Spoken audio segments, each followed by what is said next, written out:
Building backlinks is one of the fastest ways to boost your SEO. But here's the thing, most people do it wrong.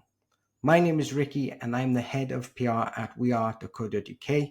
We're a website that helps companies earn links from some of the biggest publications in the world. And today I'm going to walk you through some of the most common mistakes I see when I see other SEO agencies building links, so you can avoid wasting both your time and money when it comes to building links yourself.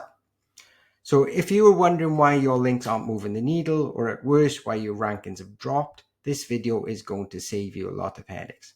So let's jump into it and let's go over some of the mistakes that I see. So mistake number one is just building too many links. And it's not building too many quality links, it's building too many just general links with no strategy behind them. Like, you don't prioritize quantity over quality, and as a result, your website tends to go nowhere. Google is smart enough these days to know that, when someone is earning links or when someone is buying links. And I'm not saying buying links can't push the needle, because of course they can. But when you start buying links in hundreds or sometimes thousands, you're not really going to move that needle, because these are low quality sites that Google doesn't trust. And of course, no trust is then passed on to your site. So I'm not saying any of these guys are bad, but I'm just showing you as a example. 950 manual SEO backlinks in a month. Maybe that does move your needle. Once again, I'm not throwing any shade at this guy, but what I would say is look at quality links and try to build as many quality links to your website as possible. That's going to give you the best bang for your buck and help you increase your search traffic to get more customers to land on your website. The second problem that I see is relevance. So this is our blog. We talk about digital PR. So if you're a fitness site or someone who sold baby products or a finance site or, insurance or something like that, it wouldn't make any sense to get a link from someone like us, because at the end of the day, we talk about digital PR, marketing and things like that. If you're one of those sites, you'd want to get a link from someone in your industry. So let's say, for example, you sold baby clothing, you'd probably want to get a link from a baby, like a parenting blog or something like that. So don't ignore relevance. And even when it comes to digital PR, relevance is key. Because if you're writing campaigns and you get them in the Sun, the Daily Mail, the Times, wherever that may be, and they're not really relevant to your website, then that isn't going to do anything for your search traffic. The next mistake I see is over-optimizing anchor text. Now, I've got two examples of websites here, both competing for, I think the term was SEO Agency London. Now, this is a bit of an unfair comparison, but I just wanted to show you how some brands do their search while others do it differently. So I took the website rank in a position 100, and as you can see, their anchor text is SEO Agency London, SEO services in London. So when they're getting links from other websites, 84% of the time here, they're using the keyword SEO Agency London. And they are coming in at position 100 when someone searches for that term. On the flip side, ClickSlice is a big SEO agency in London. The majority of their anchor text pointing at their website. So when they build in links, the link will say ClickSlice, clickslice.co.uk, Malcolm Coles, ClickSlice. As you can see, it's more varied, it's more natural, and it's what you would expect of a brand. Joshua George, for example, I think he's the guy who owns ClickSlice. So as you can see, he's not over-optimizing the anchor text, and as a result, they rank number one in London for best SEO agency or SEO agency. And as a result, they get a lot of traffic from that. So when you're building links, don't over-optimize your anchor text. My tip would be to look at the top 3 results and have a look what anchor text they're using in what percentages. And that generally gives you an idea of what you can use too. The next mistake is landing links on link farms. So what I mean by this, and I'm not saying this website is one, but what you want to do is what most people do. They go, let's say they're in text, they'll go tech and they'll go write for us. And then they'll outreach here, they'll outreach here, they'll outreach here, they'll outreach here. And these sites, or some of these sites, I'm not saying all of them, they will be built for the purpose of selling guest posts. So I won't go on to any of these and rat any of these owners out. That's not why I'm making this video. But what happens is someone will, go to the Write For Us. So I'll give an example. I'm not saying these guys are doing this. They'll go to a website, they'll click on Write For Us.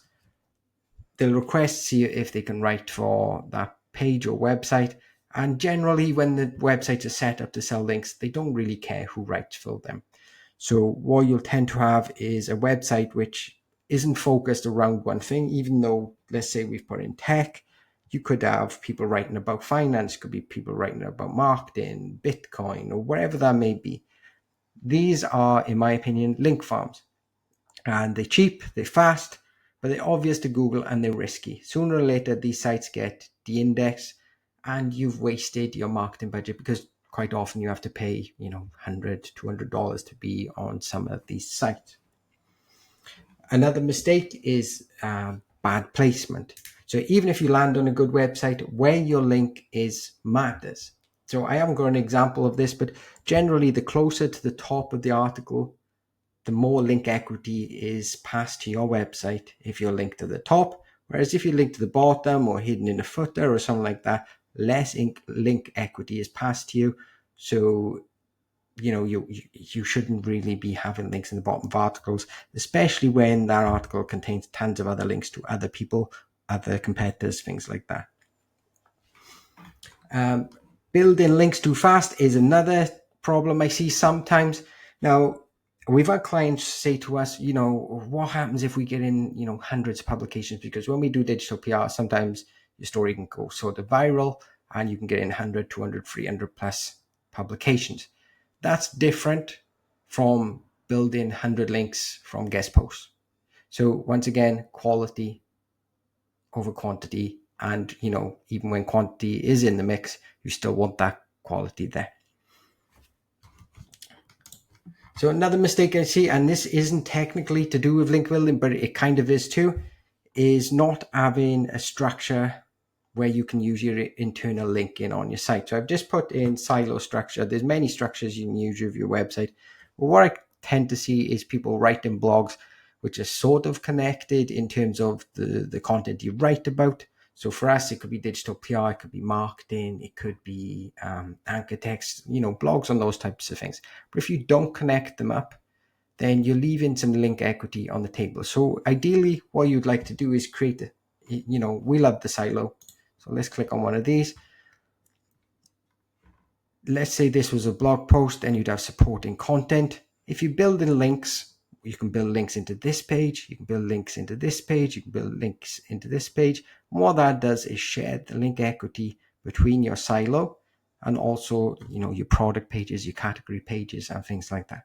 So if you build the links, make sure you get your site set up correctly too. Another problem you might see is the lack of diversity. Now, I am going to slide or screen for this, but don't just do one type of link building. You'll see some people, they're massive fans of guest posts. Others, like us, we're massive fans of digital PR.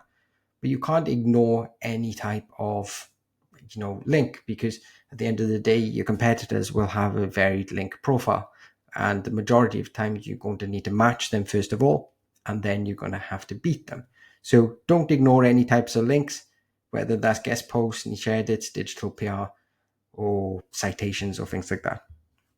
Make sure your links are diversified, because real brands have links pretty much everywhere. Next is not disavowing links. Now, this is a sore one between marketers, because some people think you don't need to. Some think that Google is smart enough to know which links are spammy. But I think if you're spending money on links, then you may as well disavow links that you think are low quality. Now, everyone's thoughts on low quality links is probably different. But if you see you get linked to from like casino blogs or, cannabis, CBD, or, nothing related to your industry, just add them to the disavow file. It takes you seconds. You can go into Ahrefs, you can download your link profile, and you can remove some. Some people are against this. I always say to disavow any links which you're poor, maybe user generated or spammy comments, things like that. Maybe nothing happens, but like I said, it takes seconds to do. And lastly, creating thin content on your site. Now you might think of, what has that got to do with link building? But if you create thin content, then you're making your job as a link builder much harder. And I also believe it leaves a pattern. Let's say you're trying to rank some of your product pages or your category pages, and you're using blog content to, build links into, and then you link into those different categories and things like that. If the content is thin, then in my opinion, it's probably very easy for Google to work out that you're trying to game the system and you're trying to earn or trying to buy links to, mess with their algorithm. So create quality content if you can, if you have the facilities to do so, and then earn links to those pages where possible. If you are buying links, use some sense. So those are some of the biggest mistakes I see over and over when people build backlinks. I'm sure there's many others, such as just focusing on DR alone, focusing on sites that may have traffic, but then without looking what type of traffic that is. So you might have a website that has 10,000 views a month, but then when you go into the keywords they rank for, where that search traffic comes from, they're nothing to do with your industry. Or they, generally things like download X movie, or sometimes there's adult content in there, or wherever that may be. Stay away from those types of sites, because you'll save yourself a lot of time, money, and frustration if you do. So if you found this video helpful, hit like, subscribe, and drop a comment with the link building challenge you're facing, and I might be able to cover it in the next video. All the best, guys.